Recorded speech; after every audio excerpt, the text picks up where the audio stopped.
ناظرین، چترال کے علاقے وادی کیلاش کے بریر گاؤں میں شجرکاری مہم کا آغاز کیا گیا۔ مہم میں 2000 پھلدار پودے مفت تقسیم کیے گئے۔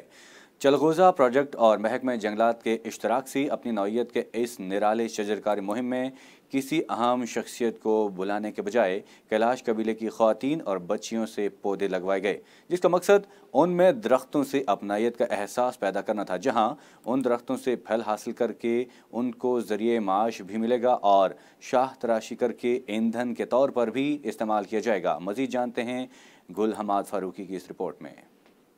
وادی کیلاش بریر میں ایک نئے انداز سے شجرکاری مہم کا آغاز کر دیا گیا۔ اس مرتبہ کسی اہم شخصیت کی بجائے کیلاش قبیلے کی خواتین اور بچوں سے یہ پودے لگوائے گئے تاکہ ان میں ان پودوں کے ساتھ اپنائیت کا احساس پیدا ہو۔ FAO چلغوزہ پروجیکٹ کے تحت محکمہ جنگلات کی تعاون سے وادی بریر میں ہونے والے اس نرالے اور اپنی نوعیت کی پہلی شجرکاری مہم میں مسلمان اور کیلاش دونوں قبیلے کے لوگوں نے شرکت کی۔ چلغوزہ پروجیکٹ کے صوبائی کوارڈینیٹر اعجاز احمد نے مقامی لوگوں کو پودے لگانے اور اس کی حفاظت کرنے کا ٹیکنیکل طریقہ بتایا۔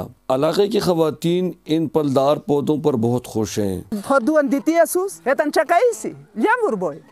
بریر کے چلغوزہ forest protection and conservation committee کے صدر انت بیگ کیلاش نے اس اقدام کو نہایت سراہا۔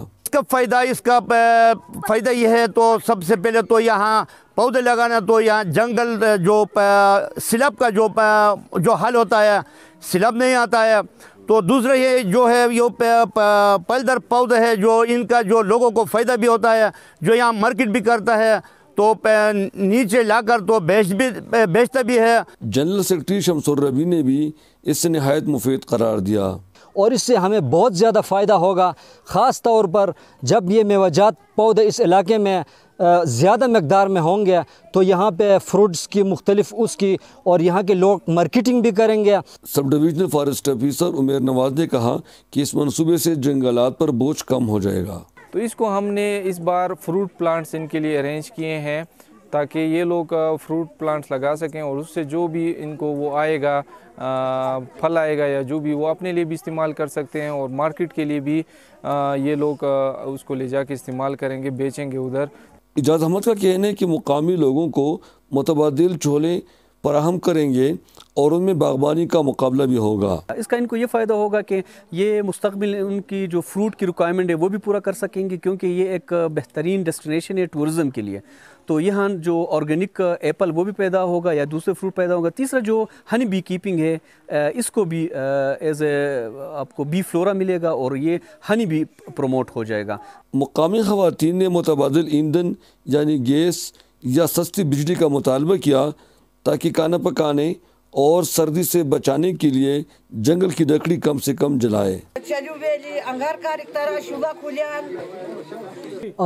خواتین جو ہے یہ صوبائی حکومت اور مرکزی حکومت سے یہ مطالبہ کرتے ہیں کہ ہمارے جو جنگل ہے یہ اس نسبت سے نہیں رہا جو پچھلے اسی طرح یہ جنگل تھا۔ جنگل دن بدن ختم ہوتے جا رہا ہے اور جنگل پہ زیادہ تر بوجھ ہم جنگل میں جا کے لکڑیاں لے آتے ہیں، اس سے ہم کھانا پکاتے ہیں وغیرہ کرتے ہیں، اس کے لیے استعمال کرتے ہیں۔ اسی طرح یہ جنگل آہستہ آہستہ ختم ہوتے جا رہے ہیں۔